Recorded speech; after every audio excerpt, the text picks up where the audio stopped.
आज हम इकोनॉमिक्स में पास होने की स्ट्रेटजी समझने वाले हैं। 12th क्लास में जो इकोनॉमिक्स का बोर्ड एग्जाम आने वाला है उसमें कैसे पास हो जाए, ऐसे कौन से चैप्टर्स है, ऐसे कौन से टॉपिक है जो बहुत इंपॉर्टेंट है जो पेपर में आ सकते हैं। इस वीडियो को बस आपको एंड तक देखना है। वीडियो को देखिए, इकोनॉमिक्स में आपको पास होना है तो सबसे पहले बहुत ध्यान से आप समझने बात को। तो जैसे कि आप जानते हैं, इकोनॉमिक्स में हमारी दो बुक है, एक मैक्रो है और एक इंडियन इकोनॉमिक डेवलपमेंट है जिसे IED बोलते हैं। दोनों ही बुक 40 मार्क्स की है, 40 मार्क्स की है। तो आपको दोनों पे ही ध्यान देना होगा। ऐसा नहीं कर सकते कि इस पे ज़्यादा ध्यान दो इस पे कम दो ना, दोनों पे ध्यान देना होगा। मैक्रो बुक में न्यूमेरिकल भी है, इसमें ओनली थ्योरी ही थ्योरी है। और आपको ये बात पता होनी चाहिए कि थ्योरी ज़्यादा आएगी इस बार क्या हमारा थ्योरी ही ज़्यादा आती है, पेपर में न्यूमेरिकल बहुत ही कम आते हैं। तो इसलिए आपको जो न्यूमेरिकल है, अब पहले सबसे पहले न्यूमेरिकल की बात करते हैं कि न्यूमेरिकल कहाँ से आ सकता है। नेशनल इनकम वाला जो यूनिट है उसमें आपको एक न्यूमेरिकल पक्का 3 नंबर का मिल सकता है और मिलेगा ही मिलेगा 100%। सैंपल पेपर में भी दे रखा है। तो ये 3 नंबर का न्यूमेरिकल आपको मिलेगा ही मिलेगा, या आप 4 नंबर का मिल सकता है, लेकिन एक न्यूमेरिकल तो मिलेगा ही मिलेगा, ये बात कंफर्म है। उसके बाद आपको न्यूमेरिकल आपका determination of income and employment unit जो है, determination of income and employment unit है, वहां से आपको न्यूमेरिकल मिलेगा। वो चाहे आपका ADAS वाला हो सकता है, वो चाहे आपका इन्वेस्टमेंट मल्टीप्लायर वाला हो सकता है, लेकिन मिलेगा जरूर। अब वो 4 का मिल सकता है और 6 का भी मिल सकता है वो, लेकिन मिलेगा जरूर। हाँ, कंफर्म किसी किसी रीजन में कंफर्म नहीं। अब जैसे हो सकता है कि आपका किसी दिल्ली रीजन में रहते हो सकता है वहां पर आ जाए न्यूमेरिकल, बट कोई और रीजन में रहता है वहां ना आए, क्योंकि हर रीजन का पेपर, हर स्टेट का पेपर अलग अलग तरीके से बनता है।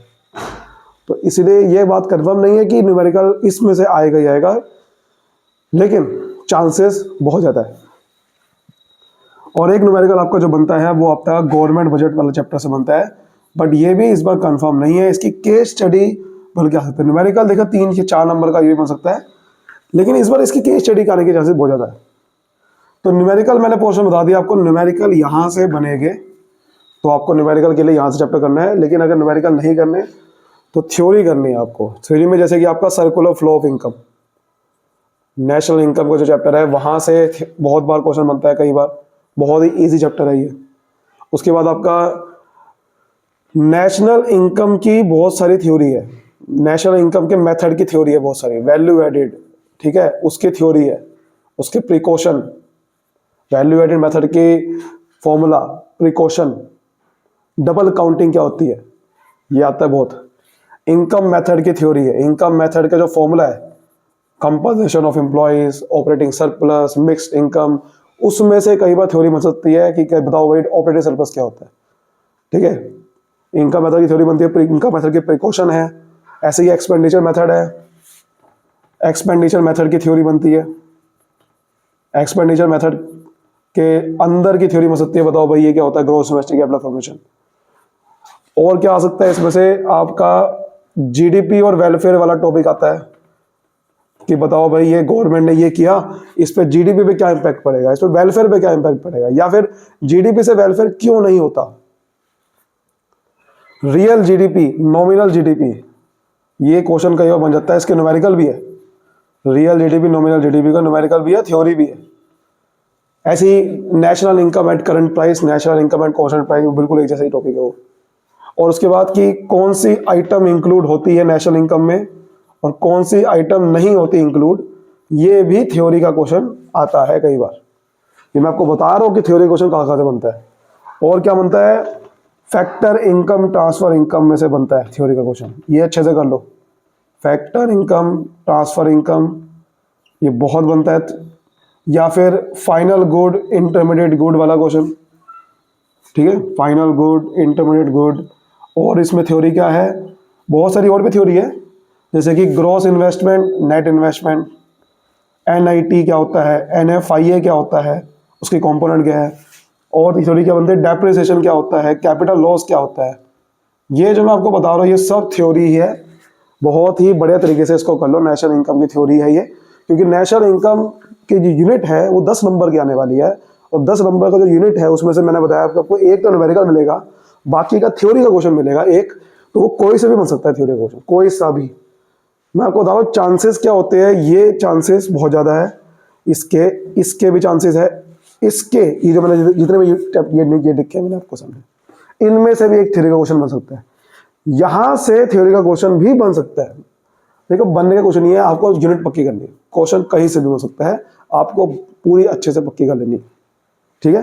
तो ये मैंने आपको बताया कि नेशनल इनकम में से क्या बन सकते हैं, किस टाइप के टॉपिक है जिस पर आपको ध्यान देना है, आपको ये टॉपिक्स पे ध्यान देना है, ठीक है। अब आते हैं दूसरी चीज पे, तो ये तो मैंने आपको बता दिया। बाकी अब मैं देखो बहुत सारी और यूनिट है, जैसे कि मनी एंड बैंकिंग है, ये यूनिट बहुत ही आसान है, आपको अगर पास होना है तो ये यूनिट आप अच्छे से कर लीजिए। ये टोटल मिला के 6 नंबर की यूनिट है, और इसमें जो टॉपिक सबसे इंपॉर्टेंट है, जो क्वेश्चन ज़्यादा बनता है वो मैं बता रहा हूँ, जो ज़्यादातर हर साल आप देखोगे बहुत सारे इसमें बनते हैं। एक तो क्रेडिट कंट्रोल के क्या क्या टूल है, कि आरबीआई कैसे क्रेडिट कंट्रोल करता है, मनी सप्लाई को कैसे कंट्रोल करता है, ये बहुत क्वेश्चन बनता है, बहुत ज़्यादा बनता है। और सेंट्रल बैंक के फंक्शन क्या है, बहुत ही ज़्यादा इंपॉर्टेंट टॉपिक, जिससे क्वेश्चन आप देख लो जी खुद ही बहुत बने हैं, बहुत ज़्यादा। और उसके बाद आपका जो जो टॉपिक है वो आप कर सकते हो मनी क्रिएशन प्रोसेस, हालांकि इससे क्वेश्चन बहुत कम बने हैं, लेकिन मनी क्रिएशन प्रोसेस है, ये टॉपिक कुछ ज़्यादा इंपॉर्टेंट है। मैं आपको वो इंपॉर्टेंट टॉपिक बता रहा हूँ जो क्वेश्चन यहाँ से बनता है, ठीक है। मनी बैंकिंग में से यहाँ से क्वेश्चन ज़्यादा बनता है, ये आप कर लीजिए, क्योंकि मैं बता रहा हूँ प्रीवियस ईयर पेपर के अकॉर्डिंग ये बहुत क्वेश्चन बने हैं यहाँ पे, ठीक है। उसके बाद आपको मैं दूसरी यूनिट पे लेके चलता हूँ जहाँ से क्वेश्चन ज़्यादा आता है, आपका ADAS, aggregate demand aggregate supply, या वो वाला जो यूनिट है, ये वो चैप्टर जो उसमें से क्वेश्चन देखिए क्या बन सकता है आपका, ये जो एपीसी, एपीएस, एमपीसी, एमपीएस, इनमें से न्यूमेरिकल भी आता है और इसका थ्योरी का भी बन सकता है, ठीक है। ये बाकी डेरिवेशन वाला टॉपिक, मतलब कि सेविंग कर्व से कंजम्पशन कर्व कैसे बनता है, कंजम्पशन कर्व से सेविंग कर्व कैसे बनता है, ये बहुत आता है। और इन्वेस्टमेंट वाला टॉपिक है, इंड्यूस इन्वेस्टमेंट क्या होती है, ऑटोनोमस क्या होती है, एक्स एंटे क्या होती है, एक्स पोस्ट क्या होती है, फुल एम्प्लॉयमेंट क्या होता है, यहाँ से क्वेश्चन बहुत बनते हैं।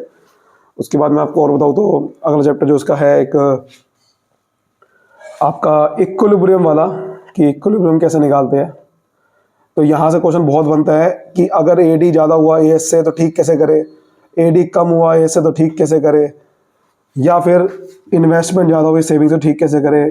ये क्वेश्चन बहुत बार बनता है, आप देख लीजिए पीछे पर बहुत सारे पेपर में देख लो आप, कि अगर एग्रीगेट डिमांड ज़्यादा है तो कैसे ठीक करें उसे, मतलब समझ लो ये क्वेश्चन बहुत बनते हैं।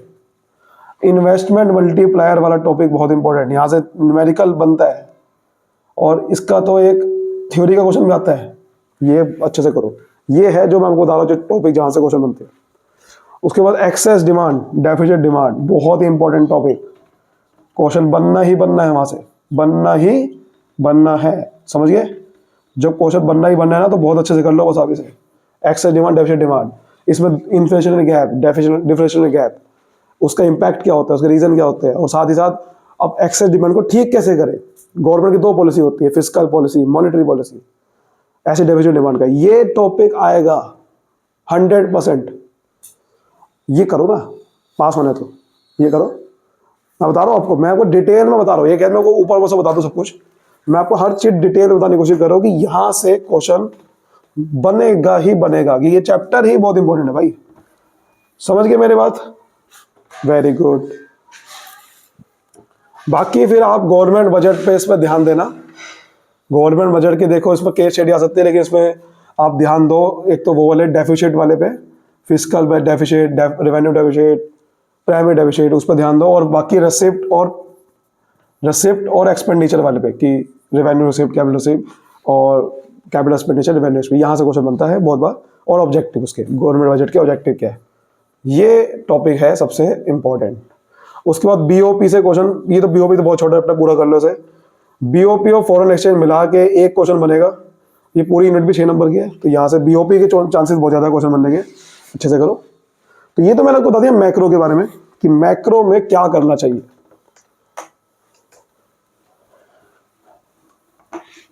उम्मीद करता हूँ ये आपको समझ में आ गया है कि मैक्रो में अच्छा ये टॉपिक है ज़्यादा इंपॉर्टेंट। तो मैक्रो में आपको समझ में आ गया कि अच्छा ये करने हैं। अब मैं आपको बात करता हूँ जरा इंडियन इकोनॉमिक डेवलपमेंट, ये थ्योरी है, लेकिन इसमें मैं बता रहा हूँ कि आप स्टार्टिंग के 3 चैप्टर अच्छे से कर लीजिए। Indian economy on the eve of independence, जो पहले यूनिट है आपकी, वो 3 चैप्टर वाली, और इंडियन इकोनॉमी वाली एक चैप्टर है जो कि 1950 से लेकर 1990 की बीच में क्या हुआ, और एलपीजी वाला जो है लिबरेशन प्राइवेटाइजेशन, ये तीनों ही मिला के 12 नंबर क्या है एमसीक्यू से। तो 12 नंबर का मतलब हो गया, समझ लो हर एक चैप्टर में से एक क्वेश्चन बन सकता है 3-3 नंबर का, या फिर किसी 2 में से क्वेश्चन बन सकता है एक, और बाकी एमसीक्यू आते हैं। जैसे मान लो इसका क्वेश्चन एक 4 नंबर का बन गया, इसका 6 नंबर का बन गया, बाकी 2 एमसीक्यू आ गए। या फिर आप ये मान लो कि